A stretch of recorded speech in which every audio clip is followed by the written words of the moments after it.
Well, good morning, Canterbury Goodies fans, and welcome to the review for Scottsville, Sunday, the 8th of September.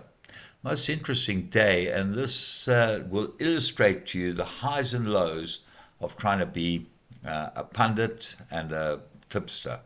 Because only one race cost us the place accumulator bipod. That was the second race. And the last race, we were running in a pick six and the second jackpot, both paying in quite a lot of money. And I'll explain to you exactly what happened, but did find some good ones. So let's go through the card and work out what happened. First race, well, we went for a Real War as a top choice, and I thought that Gavin Larena completely outrode Craig Zaki on Real War. I thought, I salute you. He rode a cracking race, Gavin Larena, and got up to win by half a length or three-quarters of a length. Laf's horse ran really well in third, and Cosmic Captain ran fourth. That was basically the first four. Race two, this was a disaster. All the money was for Rototo. Apparently, one of the pundits said that this was a good thing. I thought he was an each-way chance in the race, but my boy Lollipop really let the team down. And the money horse, Boom Shakalaka, well, we only saw that late, the money, but all the exotics were on by then, ended up winning the race. One Scotch ran a very nice race in third, and Meerkat Moon for Mark Dixon ran second. So, end of bipods, end of place accumulators. What a pity. But we move on to race three, and here I like Blind Speed. I bankered it in the pick six, and it came home lonely. And a good ride from Cole Dick, and he rode two winners in a row, which was very impressive. Longstreet ran well, and Yellow Jacket ran third. Race four, Bella's Pablo was rumored to be the right one on the day, and Peter Muscat gave us confidence. And so it turned out to be. Ended up quite skinny and really short in the betting.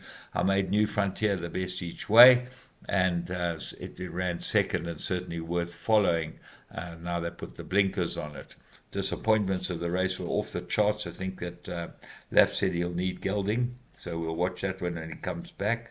And we then move on to race five, which was the win of the day. Now, I really liked this horse, View of the World. When I looked at the race, I thought, wow, what can win this? And I went through the whole lot, and I thought, well, View of the World was 50.5 on his back, would probably go to the front from draw one and would end up winning. How wrong I was.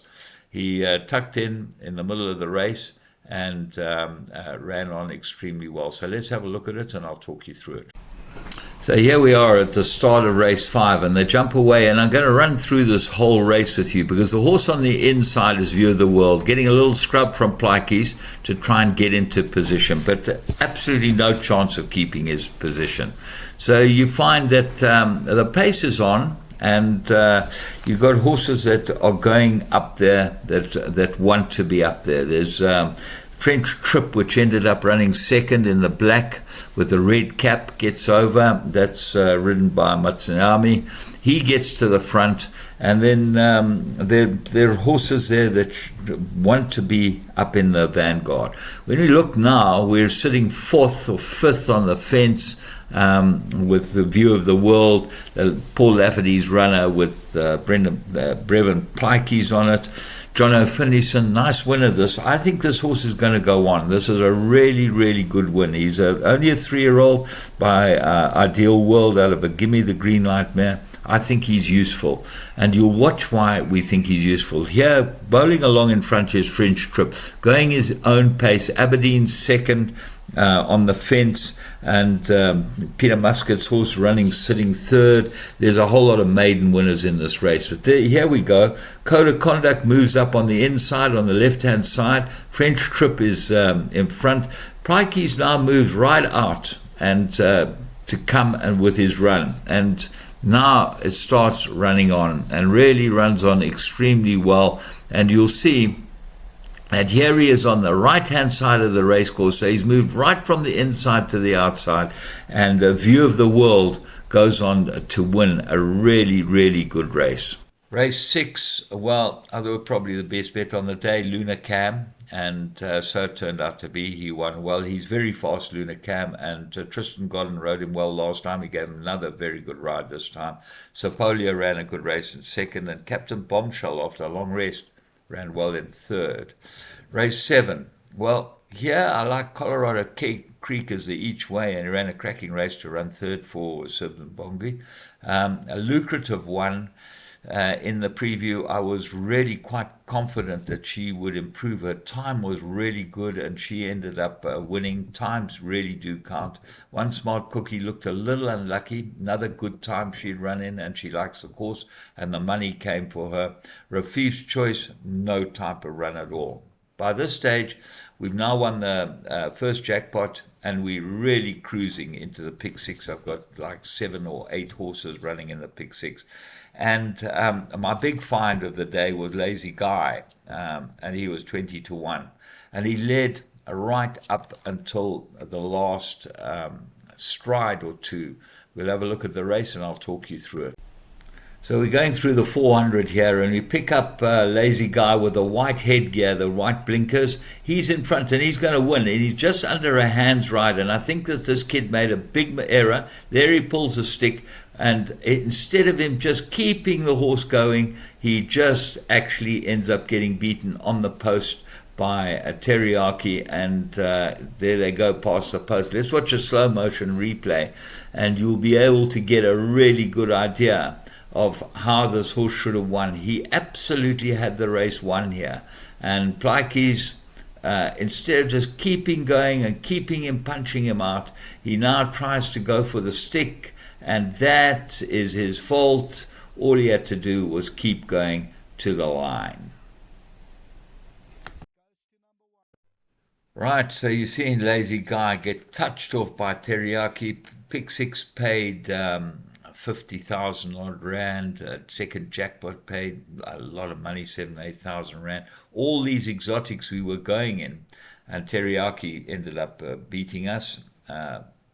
So it was a hell of a shame. But I'm going to put up the tip sheet so we can just run through it quickly and have a look exactly where we were lucky and where we were unlucky. So I put the tip sheet up because I believe that it's well worth those of you who are not part of the tip sheet having a look at it, and you'll be able to go and see where we found a few winners on the day, and some really good winners, 4 in a row actually, and then Lazy Guy in the pick six, and you'll be able to see the pick six and the jackpots were all in going into the last leg, the jackpot 2 and the pick 6, and they were both paying well. With Lazy Guy, the pick 6 was paying 70-odd thousand, and the jackpot 2 was paying over 7,000. So it's quite important to be able to have a bit of luck on your side. Just unfortunate, otherwise my team would have won a tremendous amount of money for very little outlay. So all of you who haven't joined my tip sheet or my Canterpass goodies, there you go. That's what you're missing out on. So now you can see these are vagaries of trying to be tipster. And I know everyone goes through this, but we try our best, and really we were very, very close to winning a hell of a lot of money yesterday for small outlay. And our time will come. So thank you to all you subscribers, Canterpass goodies, and to the tip sheet, and many more winners in the future. We'll be back with you for racing tomorrow at Durbanville.